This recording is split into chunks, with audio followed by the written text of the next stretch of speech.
The same Republicans who are constantly telling us that we can't erase history when, for instance, we don't want to have Confederate statues everywhere we turn, are suddenly speaking a slightly different way about one aspect of history. You see, an image of and quote from Harriet Tubman has been removed from a national parks webpage about the Underground Railroad as part of apparently an ongoing effort to rewrite the history of the Underground Railroad. Like, I guess we can't totally not mention it and acknowledge it, but if we could avoid like the slavery aspect of the Underground Railroad, which I think we can all agree is a very small part of it, they would be much happier with that in the government centers of propaganda. And so this is the National Park Service webpage for the Underground Railroad. It used to lead with a quote from Tubman, understandably so. That's the railroad's most famous conductor, one of the most famous figures in American history. And the way that we found out about this change is the Wayback Machine still has cached versions of the page from earlier in the Trump administration. Both the quote and an image of Tubman have since been removed, along with several references to enslaved people and the Fugitive Slave Act of 1850. Okay, so we're still gonna have the webpage, but we're not gonna mention that there were enslaved people. We're not gonna mention the law that led to the Underground Railroad, and we're not gonna acknowledge the most famous person involved with it. So what's left, I guess? Well, they still have something.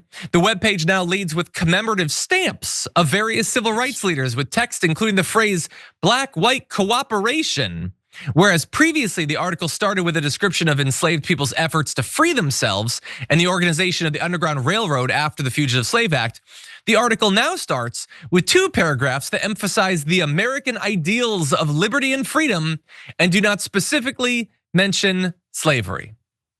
So again, all of this true, accurate, verified history is politically incorrect and cannot be allowed. You don't get to use those terms. There are now language police, word police that will enforce the correct, acceptable government dogma on these and other issues. And not just that. By the way, an educational page on Benjamin Franklin, which examined his views on slavery and his own ownership of enslaved people, that was taken offline last month. You don't need to know about that. Benjamin Franklin's not a big historical figure or whatever. Mentions of Thomas Stone, a signer of the Declaration of Independence, owning enslaved people, were removed from several pages on the website of the Stone National Historic Site in Southern Maryland, so you don't need to know about that.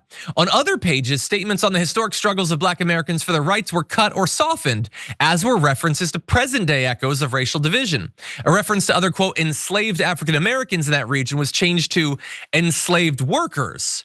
Now, I have no doubt that eventually they'll cut that out too, because they don't want people thinking about class division any more than they do race division. But for now, it was just that there were enslaved workers. Who's to say what race they were?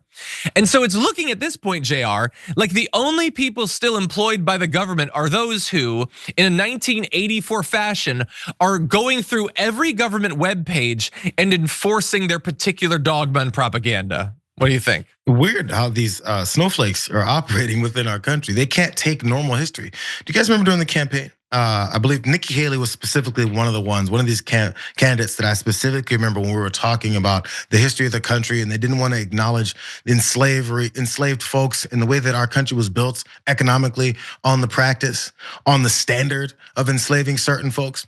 So she didn't want to acknowledge it. This is just the next obvious steps to that. Like, it turns from, I don't want to talk about it because that's gonna anger people that are afraid of their history. Last I checked, Benjamin Franklin's dead. I'm not sure what it's gonna do to him if we acknowledge that the dude owned slaves, or these other folks that were fake and act like they were about some kind of freedoms of the country and owned slaves. It's because they acknowledge what people that they were calling, I guess, rabble rousers and race baiters, all those folks that they called those names.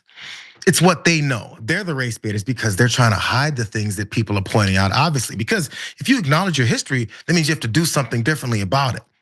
So as they try and find new and inventive ways to reestablish enslaving people, which is of course what they're trying to do, look at the number of people in prisons based off of things like marijuana, which we talked a few minutes ago about someone else who's protecting and trying to defend this administration. If you've changed your mind on marijuana, you'd have to acknowledge how we've used those types of laws to put people in prison so we can enslave them and make more money off of them. Same damn thing. It's almost like this country was built upon slavery, but we have to erase that so that so enough people don't see that that and then identify it and see us going right back to it in a different way. Yo, just because we don't have gulags called gulags doesn't mean that we're still not participating in sending folks off to gulags. Let's keep it real. We're seeing it in front of us, but we have to change the name because we're just slightly stupid enough to not fully realize what it is that these, again, rich folks that are in control of your lives are trying to do to you. They say it more and more openly the more people push back on them. So pay attention, because as we've seen, I'll go back to the folks getting sent off to El Salvador that aren't supposed to be sent off. Honestly, none of them should be. But even the folks who did absolutely nothing wrong getting sent off to El Salvador, you know what else this guy said on the campaign trail?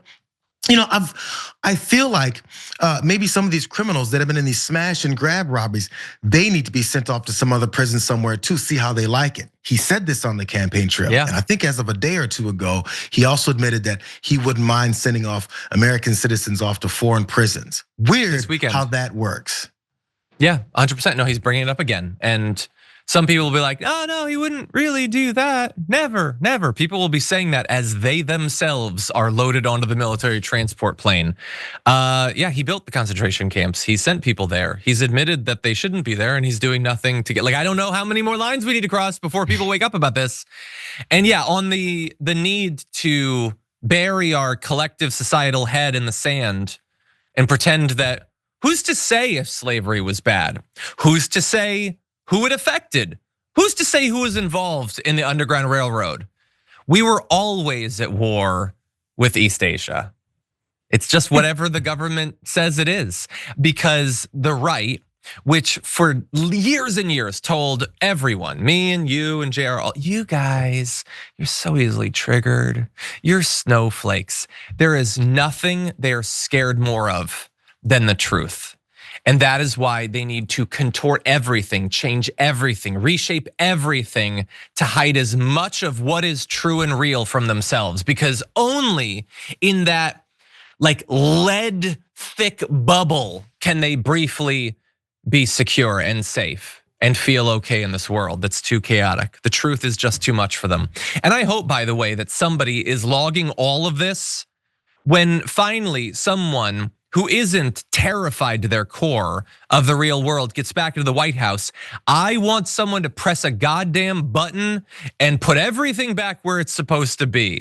All the websites, all of the pictures in the NIH, the acknowledgments of the Tuskegee Airmen, whatever it is, like a doubling down of acknowledging the truth.